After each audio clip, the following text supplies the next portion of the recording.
What's up guys, Matthew Pals, and I have a quick preface to make for this video. And I made it yesterday, but I realized that I have exactly 33 seconds, so my music totally matches perfectly with the end of the video. So, I would like to quickly shout out my friend ForeverTheHobbit. He's doing a Let's Play of Pokemon Brilliant Diamond and Shining Pearl, so if you guys want to go check it out, I'll put it in the end of the card and the end screen, and yeah, you guys can go check that out. So, without further ado, let's get right into the video. What is up guys, Matthew Pals, and today I am back with another video. This might end up going up a couple days down the line, unless I move things out of order, which I could do easily, it's not a big deal. But we're back at the old background for updates, back in like 2015, something like that. My yellow wall, a lot's changed on it. Maybe if I can actually clean my room up, I'll give you guys a tour, but my room is a mess. Anyway, I wanted to talk about Brilliant Diamond and Shining Pearl that just came out. I've barely gotten into the game, but I want to talk about some of the things that make me really excited for these games, and also there's a couple other thoughts, because I have some disagreements with people, or with most people on, I think, these topics, and I like to give my perspective because I think it'd just be fun and interesting. So, here we go. Talk about Pokemon. And yeah, pretty exciting. So, my eyes gonna be all over the place. I like looking around. I'll be putting mute or I always up the volume on videos a little bit. Anyway, so Brilliant Diamond Shining Pearl, I'm really excited for these games because unlike other remakes, right? So Gen 3 was a remake, but those are my first games. I never played the original Red and Blue. I started to, and they sucked. I don't care to play Red and Blue. They're way too old. They're old enough to a point where some of the mechanics just are no. And they're not that I don't want to say like basic, as in basic is bad, but they're a little too basic. Just not having abilities, not having as the moves being way less moves, even less than Gen 2. So I think they added moves between Gen 1 and Gen 2. Just all those things make it nowhere near as good. Even Gen 2 at this point is starting to get to like a bit more iffy because it's showing its age more than it was, a few generations ago.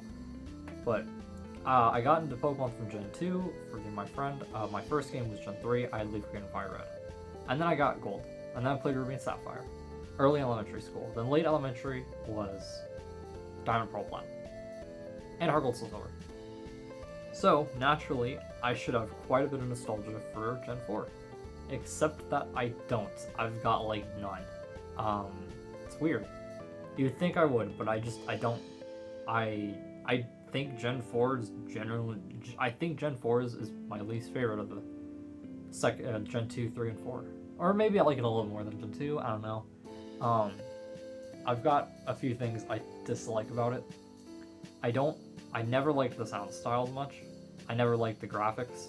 I liked Gen 3 being full 2D more, and once Gen 5 came out, even though I took a break from Pokemon, I grew out of it, mid-Gen 5, coming back to it, I was like, wow, I really love these Gen 5 games, and then Gen 4 is just like, Gen 4 suffers from a lot of the quality of life problems that Gen 3 and 2 suffer.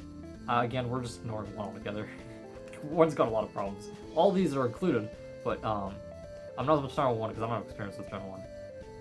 But a lot of the same problems that Gen 3 and Gen 2 are in Gen 4 as well. And Gen 4 improves on a lot of the things, like the physical special split.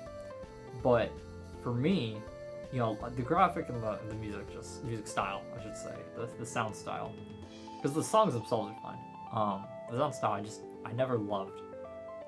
And then you add on top of that, it's like Gen 3, or pain in the ass to grind because grinding takes ages and you're way under leveled. And we'll get into that later as well.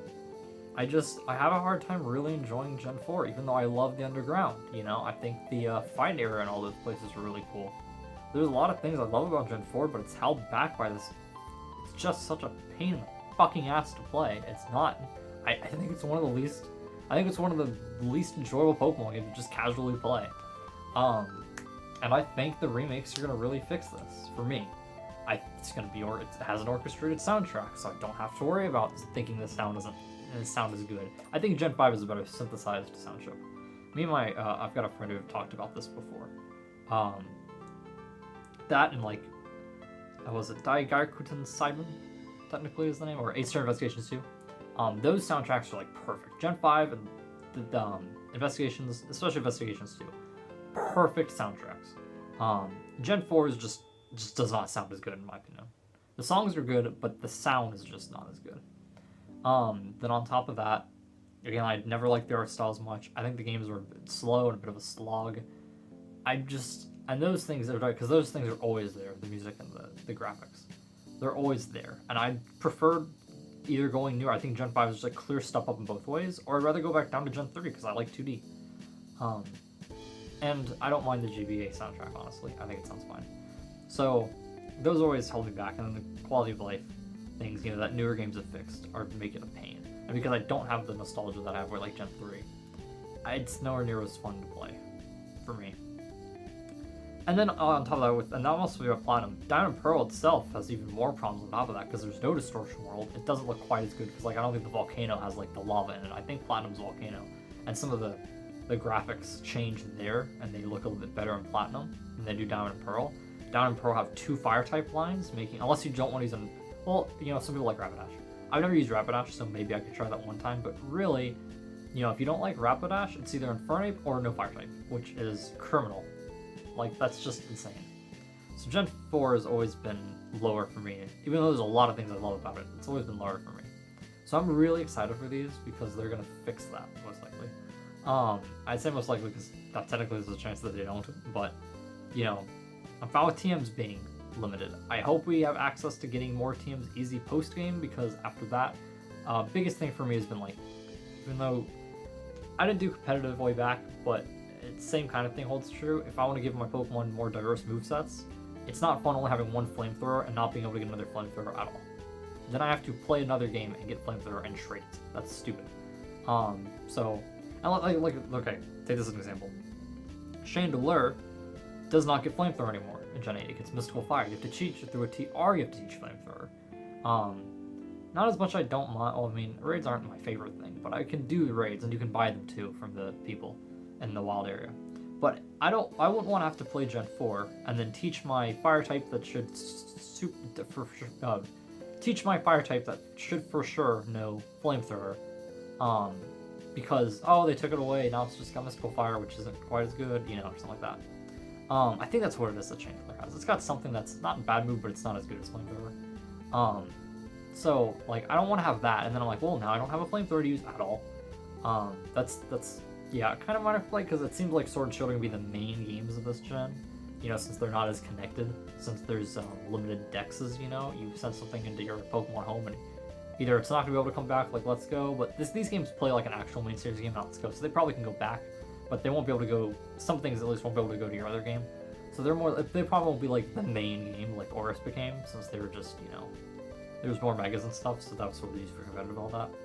But I still do want to be able to get TMs a bit later, so I can just have some diversity when if I level up other Pokemon. Which leads me to another thing, the XP share. Everybody complains about the XP share. I personally don't understand it. Hot take alert, okay? Pokemon games, difficulty, games being easier, being harder, that's a lie. It doesn't exist. There is no easier or harder Pokemon game. There's 2 major factors. Or I guess 3 major factors. There's A, the level curve. The level curve in other old games sucks. It's stupid. You get to the point where the champion has like high 50s, maybe 60 aces. I wanna say, I forget each game's, where it's at. But you have very high level aces for the champion. But like, okay, actually good one, Steven. Or more particularly Wallace, because I played him every time I remember it. I believe Wallace's ace is 56, maybe it's 58, maybe he's got one that's 58. I think they're about 56. I leveled up to 52 just because I want my Swampert to get Earthquake beforehand. So I leveled 52, I was a few levels below, I think, maybe. I want to say it was 56 or 58 though. Sydney had level 46 Pokemon. So you're not gaining a lot of levels in the Elite Four, and there's a humongous gap. Since you're not gaining levels to maximize it, you're either being way under level for Wallace, or you're being way over level for the older, the early Elite Four members, and that's a problem. But to get there, you have to grind. I don't think being way under leveled is exactly difficult. That's not what difficulty should not be. You're way under leveled. You know, if that's what difficulty is, then that's a problem. The games need to be changed.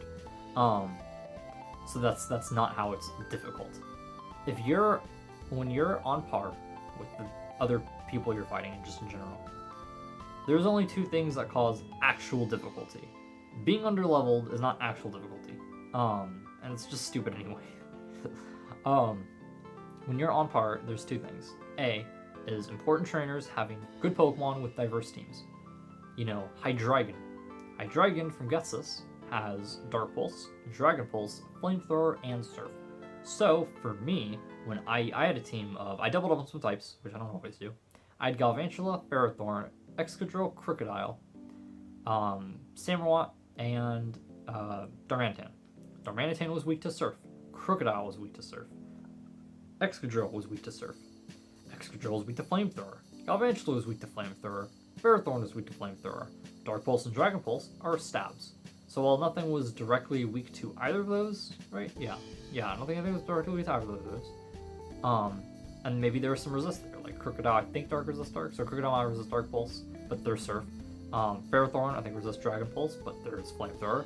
So the other thing that could actually do something is Samurott, and I don't think Ice Beam was until post-game as a TM. So it's Frost Breath, basically. And I think I had X Scissor, which, you know, I think that's super effective. Because, yeah, Bug isn't, I don't think Dragon is Bug, I think it's neutral. So, yeah, that makes it hard.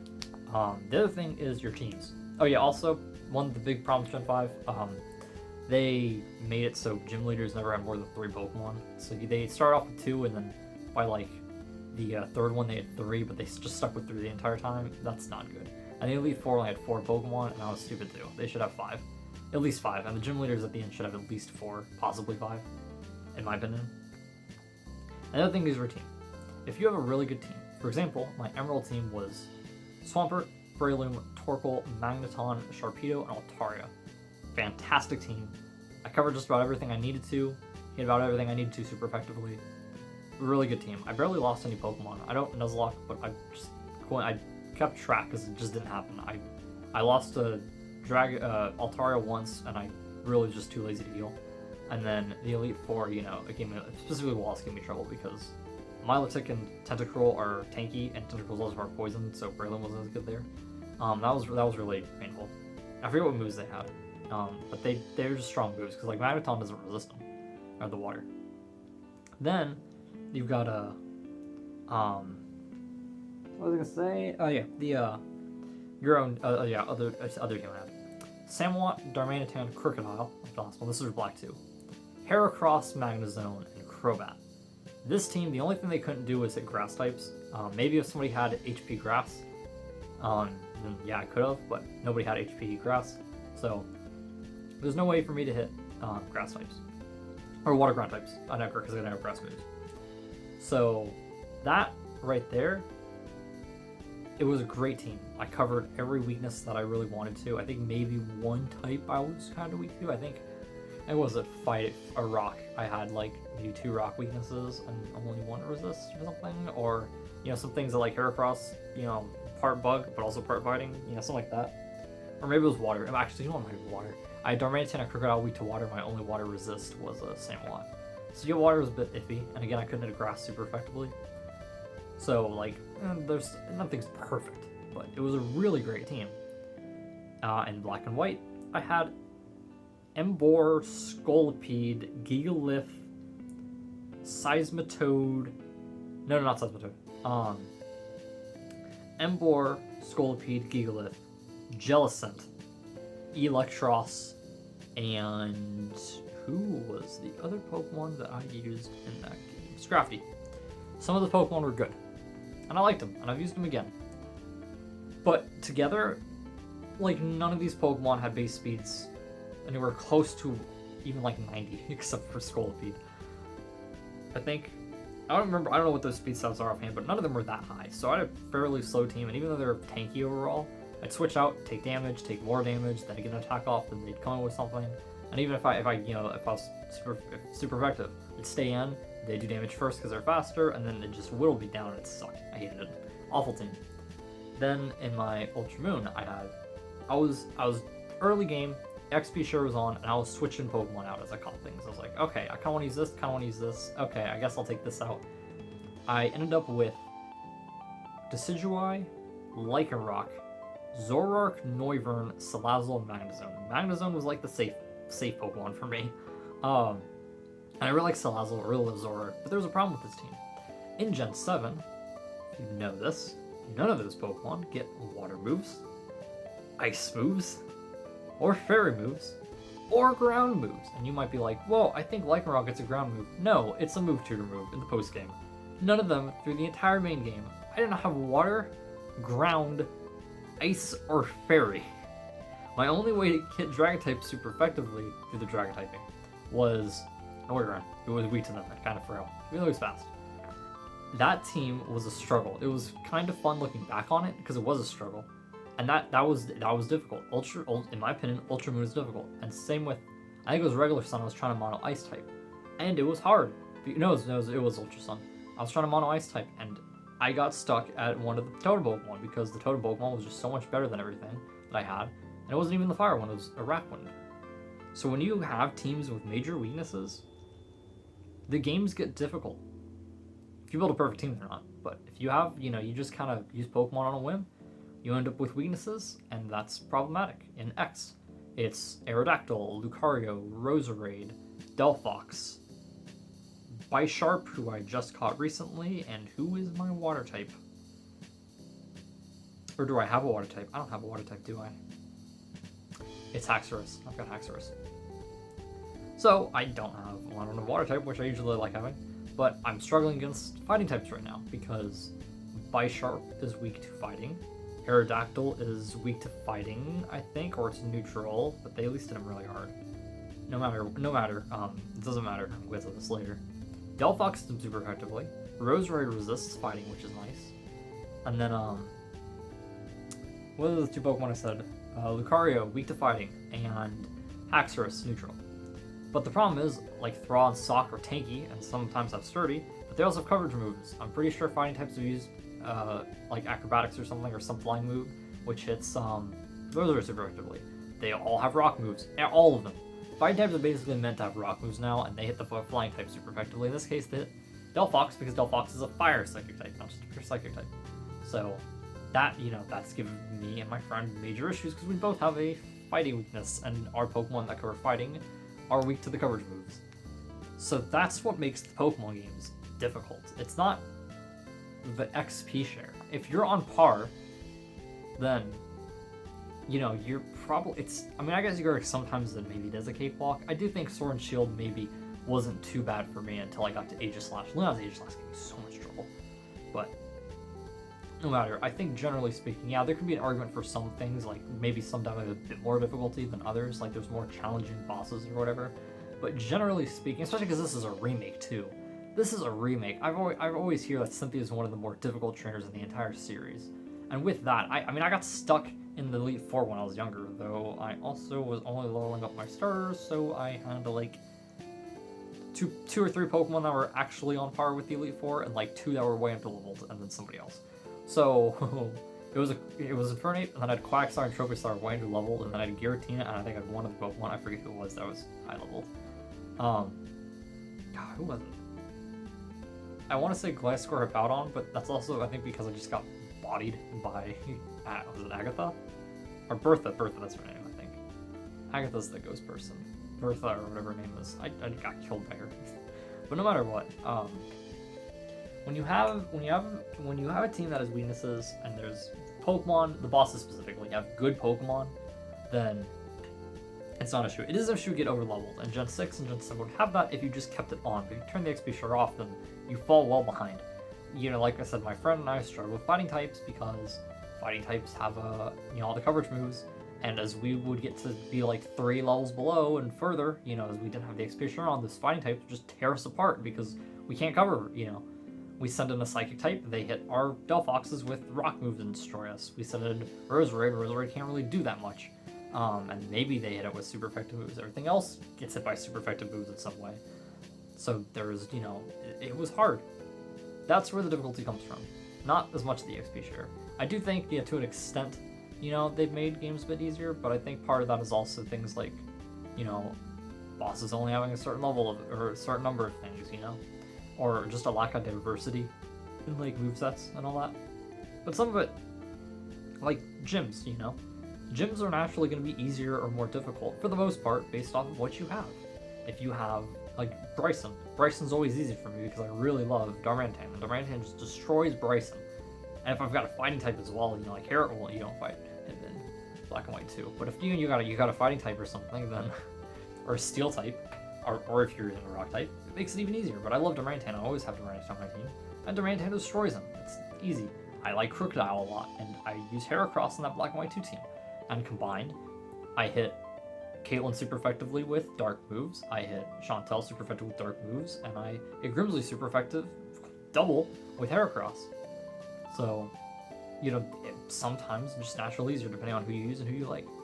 But I think it's a bit of a myth. I don't think any games are that much harder. I can think of probably a trainer just about every game that gave me difficulty. I don't think Cynthia was as bad for me last time I played through Platinum, but I struggled a bit when I was younger. I had a pretty good team in Platinum, I think, as well. I was generally like I had a pretty balanced team, I think. Wallace gave me difficulty even with a good team. Getsus has always given me difficulty in Black and White. I forget exactly in Black and White 2 because it's been a while since I finished those games. Gen 6 was easy the first time, but the second time just regular fighting trainers are giving me massive difficulty. Karina gave me a ton of difficulty. There's a funny story about me with my Mega Lucario. I think I named it Bitch or something like that because I had a Lucario already and I was upset that I had to use that one. Was it Gen 7? The Totem Pokemon are difficult because those are just like Mega Bosses. I wish the trainers were a bit more difficult, but the Mega Bosses make up for that. I'd rather them being like trainers though and gym leaders. Leon's Age Slash gave me a ton of trouble. Gen 2, it has been too long.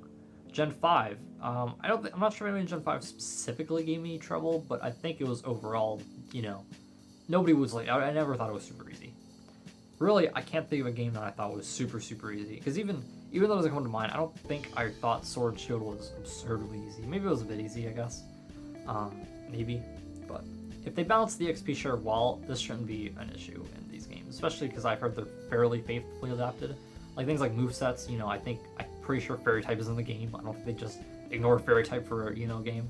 I'm pretty sure things that are part Fairy. And then I think I know like Scald, I looked up and pulled down moveset because I'm not using it, and I think it's Scald as a TM. So like things like that are updated. So yeah, I'm expecting this to not be like super easy or anything like that. But I'm a believer in something because the easiest games for me, what people call the easiest games, Gen 6 and Gen 7 are too easy because of the XP share, are some of the games that have the most difficulty. I could not do a monotype route in Gen 7, even with the XP share, because it was way too difficult. And even then, my team was so bad on my actual playthrough that I struggled a lot. And then, again, X and Y, I've struggled because my team has major weaknesses. There's a lot of things that I don't have resistance to at all. Like, I just can't cover them defensively. So that's what makes difficulty. It's really your team and a bit of the other trainers, not the XP share. The XP share makes it way easier in the long run too, because once you do beat the game, it makes it so much nicer being able to up level the thing. And if it is where it's like Gen 6 and Gen 7 when it's on all the time, then all you have to do is start switching Pokemon around, catch more than 6, and have a team that rotates out. And that can actually, in a way, add difficulty, because if you know you're going into a gym that's a big type, sure. But if you're just fighting, random trainers, especially when you go late in the game, because you start facing good Pokemon at Victory Road and stuff, you switch out your Pokemon that's the highest level, put in the lowest level out of the group that you're switching between, and then all of a sudden, oh shoot, this person's got maybe a fire type, and I filtered out my water and my ground types, and now I don't have a super effective one because I don't have a rock type leveled up. I'm not using a rock type. If that's the case, that's going to add difficulty. So even then, there's ways to circumvent things a bit. And I think it's cool using more than 6 Pokemon. I don't think it's a problem that you're using more than 6 or something in a Pokemon game. So I do hope TMs you can get the extra late game for what I mentioned earlier, but TMs being limited also is going to make it a bit more difficult. Sorry, I'm like kind of not. Anyway, I'm really excited for these games because Gen 4, I like so many things about Gen 4, but there's just some things I don't like. I think the grinding is just worse in this game. Or I think grinding is about as older games, but I just don't feel the nostalgia as much. I don't like the aesthetics. I don't like the sound as much of Gen 4. And I always thought Gen 4 was a bit less fun. Just playing through it, I thought it wasn't as fun as Gen 3. And definitely not as fun as Gen 5. So I'm very excited because I think all the quality of life updates are going to really make these more playable, and it's going to be really nice. So I'm very excited for these games. We'll see how they are. I'll tell you how they are when I beat them. And yeah, I said I want to do more non-Beyblade content, and here we are. So maybe I'll push all the new series back today because I want to upload this. We'll see. I might do that because it's already night and I need to upload, or if I process this and upload this late at night. Oh, it's not that late now, but if I do it late at night, then I want to talk about clogging up internet for a long video. I need to get my other video done the same way, and I'm not sure if I'm going to edit it or not. I might edit it, so if I do that, I'm going to definitely do that for sure. Anything else for the people who stayed to the end? Tell me what your tell me if you're excited and your thoughts on my hot takes about Pokemon. And yeah, if you're a Beyblade fan as well, since this is, primarily a Beyblade channel, again, I really want to branch out a lot, but it's still a Beyblade channel. I ordered things. I've publicly stated one thing, and if you can find it, happy for you. Yeah, I've only publicly stated one of the things that I bought. So if you can find where I said that, good for you. Don't tell everybody. Or mainly don't say anything in my comment section. I don't care if other people see it and that's some, like another place, but don't come to my comment section. If you commented somebody else's comment section, not all those people probably watch me, but don't comment it here and spoil it for all the people who do watch my content. But yeah, CBT is gonna continue. Try to get parts up about one a day. Is there? I've been trying to find my 3DS. I don't know where I set it down. My other 3DS. I've got a new 3DS and a regular 3DS, regular XL. Anyway, I'm trying to get one a day because I want to get it finished because I do maybe 2 a day at the very end because I do plan on getting another tournament started somewhat quickly because I want to start it in December. Like right when December starts, I want the tournament to be ready to go. So yeah, hope you guys enjoyed this video. If you want to see more videos of me talking about random subjects that I'm interested in, then comment down below, and I will see you guys in the next video.